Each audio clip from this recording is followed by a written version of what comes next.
கர்த்தராகிய இயேசு கிறிஸ்துவின் நாமத்தில் உங்கள் அனைவருக்கும் அன்பின் வாழ்த்துக்கள். இந்த நாளுக்கான வேத தியானம் அப்போஸ்தலர் 1ஆம் அதிகாரம். இந்த அதிகாரத்தில் இயேசு கிறிஸ்து பரலோகத்துக்கு எடுத்துக்கொள்ளப்படுவதற்கு முன்பதாக தன்னுடைய சீடர்களை பார்த்து சொல்கிறார், நீங்கள் எருசலேமை விட்டு போகாமல் என்னிடத்தில் கேள்விப்பட்ட பிதாவின் வாக்குத்தத்தம் நிறைவேற காத்திருங்கள் என்று சொல்கிறார். 8வது வசனத்தில் பார்க்கிறோம், பரிசுத்த ஆவி உங்களிடத்தில் வரும்போது நீங்கள் பலன் அடைந்து எருசலேமிலும் யூதேயாவிலும் சமாரியாவிலும் பூமியின் கடைசி பரியந்தம் எனக்கு சாட்சிகளாய் இருப்பீர்கள் என்று சொல்கிறார். அதற்கு பின்பதாக அவர் பரலோகத்துக்கு எடுத்துக்கொள்ளப்படுகிறார். அதற்கு பின்பதாக நம்ம பார்க்கிறோம், அவர்கள் வானத்தை நோக்கி அண்ணாந்து பார்த்து கொண்டே இருக்கிறாங்க.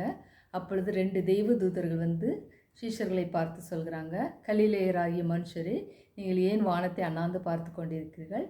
உங்களிடத்தில் இருந்து இந்த இயேசுவானவர் எப்படி எடுத்துக்கொள்ளப்பட்டாரோ அப்படியே அவர் மறுபடியும் வருவார் என்று சொல்கிறாங்க.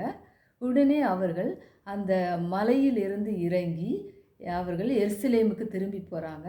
அங்கு போன உடனே இயேசு கிறிஸ்து சொன்ன அந்த வார்த்தையின்படியாக மேல் வீட்டு அறையில் அங்கே ஏறி அங்கே ஜபத்திலும் வேண்டுதலிலும் தரித்திருக்கிறாங்க. ஒருமனப்பட்டவர்களாக அங்கு இயேசு கிறிஸ்து சொன்ன அந்த வார்த்தைக்கு அப்படியாக கீழ்ப்படைந்து அவங்க காத்திருக்கிறதை நம்ம பார்க்கிறோம். இந்த வசனத்தின்படியாக நம்ம என்ன தெரிந்து கொள்கிறோம் என்றால், தேவன் சொன்ன வாக்குத்தத்தம் கட்டாயமாக நிறைவேறும். அவர்களை பரிசுத்த ஆவியானவரை பெற்றுக்கொள்கிறதுக்காக அங்கே மேல் வீட்டறையில் காத்திருக்கிறாங்க. தேவனுடைய சித்தத்துக்கு ஒப்பு கொடுக்குறாங்க. ஒருமனப்பட்டவர்களாக அங்கே ஜபத்திலும் வேண்டுதலிலும் தரித்திருக்கிறாங்க.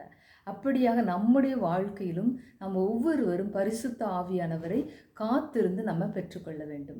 அது மட்டும் இல்லை, ஒவ்வொருத்தருடைய வாக்குத்தத்தங்கள் நிறைவேற வேண்டும் என்றால் நாம் காத்திருப்பது ரொம்ப அவசியமாக காணப்படுகிறது.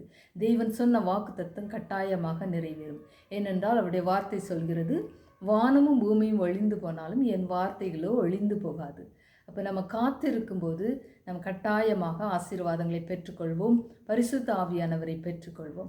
தேவனுக்கென்று நம்ம சாட்சியாக வாழ முடியும். இந்த வார்த்தையின்படியாக நம்ம வாழ்வோம், தேவனுக்கு பிரியமாக நடப்போம்.